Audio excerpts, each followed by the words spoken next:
Well, hello there. I'm Ray, and this is Duty in Progress, which is an attempt to justify the 5,000 hours I've logged in Final Fantasy XIV by leveling everything to cap and wringing out my brain of information for returners, sprouts, and anyone who will hear my unhinged ravings. Before we jump into things, I want to stop and give a huge thank you to you for being here. We hit 100 subscribers, which may not seem like a lot in the grand scheme of things, but I'm so grateful people are enjoying the silly little videos I make because I love making them. Hitting 100 subscribers is an amazing milestone. Anyway, I think that's enough stalling. Let's get into the edutainment. Do you want to tank but have no idea where to start? Is tanxiety getting in your way of realizing your dreams? Well, look no further. As we saw earlier in the series, I have all tanks capped, and beyond that, I'm a paladin main and run a lot of extreme and savage content, so I've done a lot of tanking. Am I the best tank out there? No. But am I a tank out there?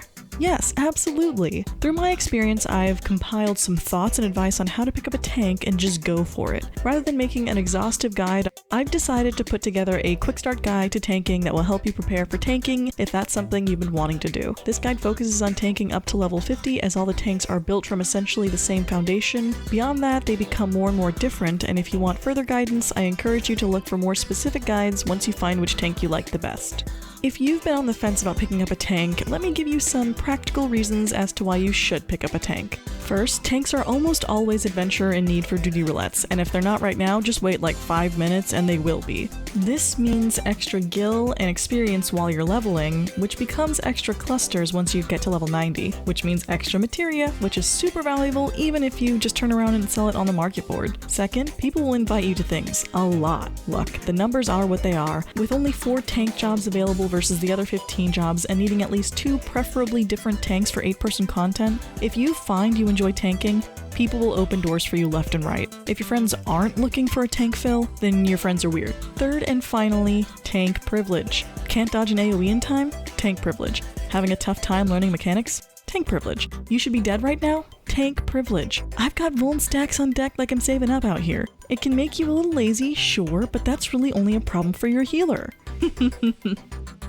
Tanks up to level 50 are essentially the same, so let's go over a breakdown of the categories of the skills they share up until then. There are 3 main categories I'm talking about. These are basic tanking skills, cooldowns, and attack skills. For basic tanking skills, we have Stance, Provoke, and Shirk. Your stance is different depending on the tank you're on, but functions the same way by significantly increasing enmity generation. Having it up keeps aggro off your other party members. Provoke will immediately put you at the top of the enmity list, which is useful if you miss a mob while pulling in dungeons, if someone accidentally rips aggro because you haven't been attacking that target enough, or if the current main tank dies in group content. Be careful of pulling aggro off of tanks that are alive, because people don't take kindly to a spinning boss, especially when that boss shoots line AoEs from its eye. Shirk isn't used much in normal content because it diverts 25% of your aggro onto whoever you target, but it is useful in content where tank swap is required. It's also useful for murdering your friends. Next, we have cooldowns, which reduce the amount of damage coming your way, either by buffing you, your allies, or both, or by debuffing your enemies. All tanks have Rampart, Reprisal, and Arm's Length. I guess you could count Interject as a cooldown. At very low levels, you can also use Low Blow as a cooldown.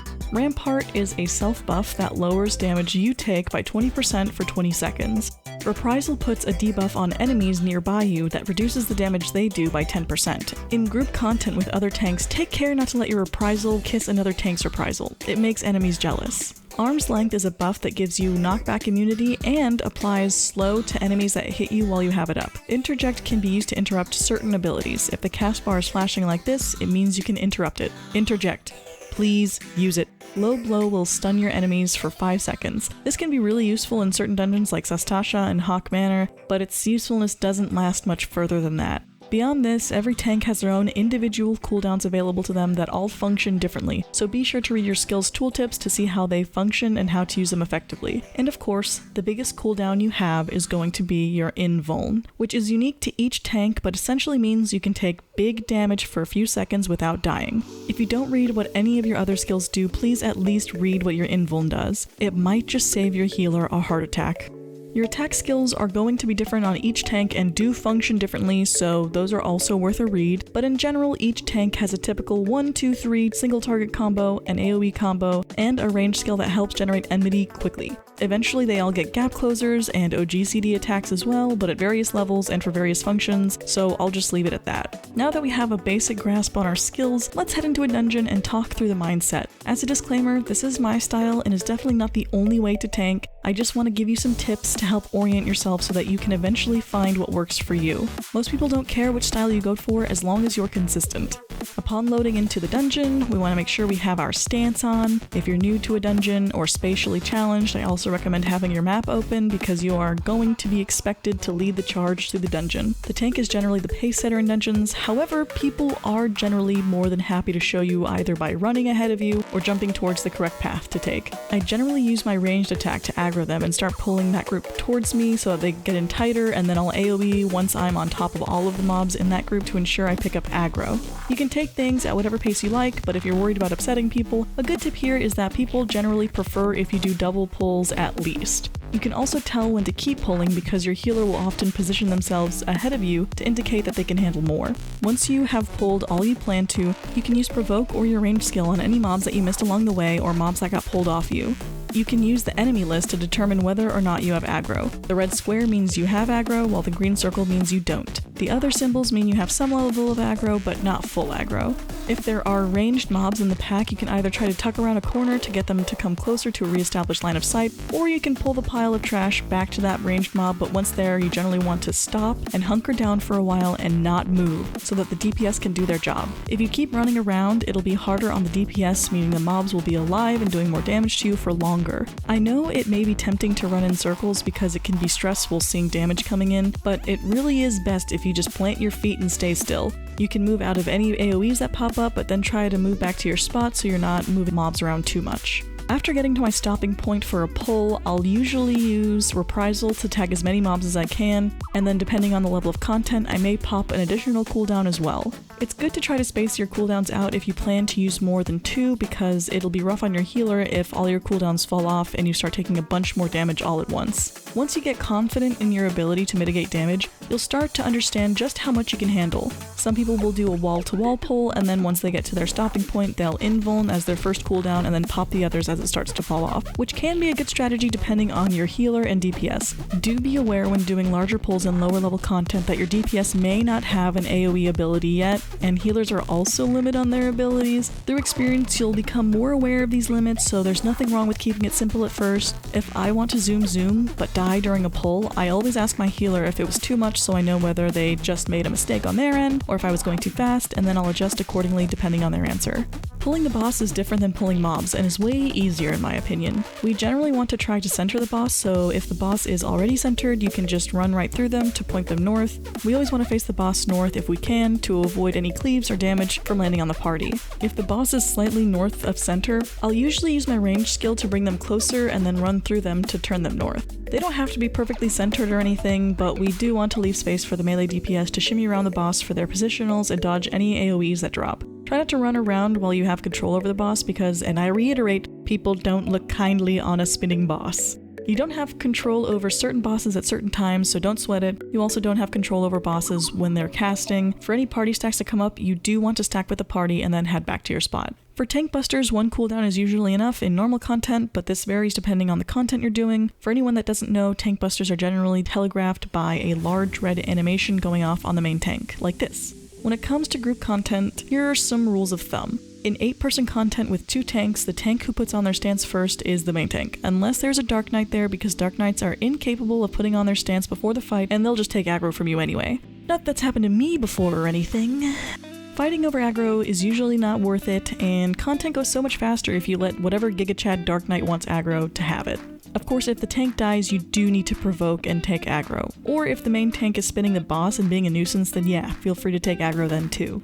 In alliance raids, generally the main tank is whoever pulls first, and we should definitely be watching their health in case they die. Feel free to provoke the boss if they die to keep them off other people. Some bosses will need to be separated, and you can tell this is the case because a tether will form between the bosses if they're too close, and everyone in the chat will be begging and pleading for someone to separate them. This means that each boss needs 1 tank to pull them and keep them away from each other. More than any other tip I can give, I recommend reading through your skills and learning what they do. A little bit of understanding will go a long way. I think that's about all I have for general tips on picking up any tank. If you have any questions, feel free to post them in the comments below. This may not be a comprehensive guide, but I hope it's enough to help you out if you're completely new to tanking. There are definitely more optimal and all-inclusive guides out there, but if you keep these tips in mind, you'll be a pretty alright tank that people won't get mad at and may even give commendations to sometimes. Alright, let's get into this week's Duty in Progress. This week we continue to level up Astrologian, starting off from level 64. Luckily we did manage to push past the 50s pretty quickly, and we'll continue to push, so let's get right to it. Week 6, day 1, we began our journey with leveling roulette and got Sunken Temple of Karn. I did stream today's progress and have gotten into a habit of streaming twice a week on Twitch, just in case you want to hang out and see where we are in real time. We finished up Sunken Temple of Karn and walked away with our first level. Then we hopped into Trials Roulette and got Ravana. Then it was Cuff of the Father for normal raid, and then a cheeky little frontline roulette which once again secured us second level. After that we finished up the first day with Circus Tower for Alliance Roulette. Day 2 we continued on with our Tuesday tradition of dealing with our Wondrous Tales first. We did 2 runs of Wanderer's Palace, St. Marcien's Arboretum, Shiva, Leviathan, and Zervon all in synced. Then we switched over for some synced runs of Iconoclasm, which was a fun one. Then we did Frontlines Roulette and yoinked from the corpses of our enemies our third level. Then we did Ktisis Hyperborea and turned in our Wondrous Tales for the week.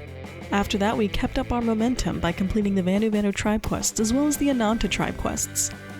Then we went right back to our roulettes and got Bardam's Medal for leveling roulette, which luckily got us to our fourth level. Then we hopped into the Striking Tree for Trial Roulette, Father Fister for normal raid roulette, and Dun Skaith for Alliance raid roulette, which was also very fun. I don't really know the mechanics super well, and a lot of other people don't either, which is always really fun as a healer.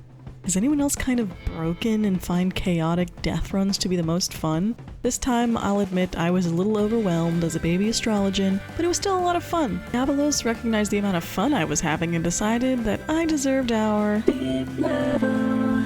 Obviously, since we're level 69 now, we do have to stop right here. Oh wait, no, I just queued up for MSQ Roulette and immediately got our 6th level from the Praetorium. That didn't last long. Since this has been the world's longest day, I decided to quickly finish up with our pixie quests, since now we're just barely 70, and then I called it a day. Day 3 we hit the ground running with leveling roulette, which gave us Doma Castle as well as our 7th level. Then we did Garuda for Trials Roulette, Tribe Quests, Cuff of the Father for normal raid roulette, and Frontlines Roulette.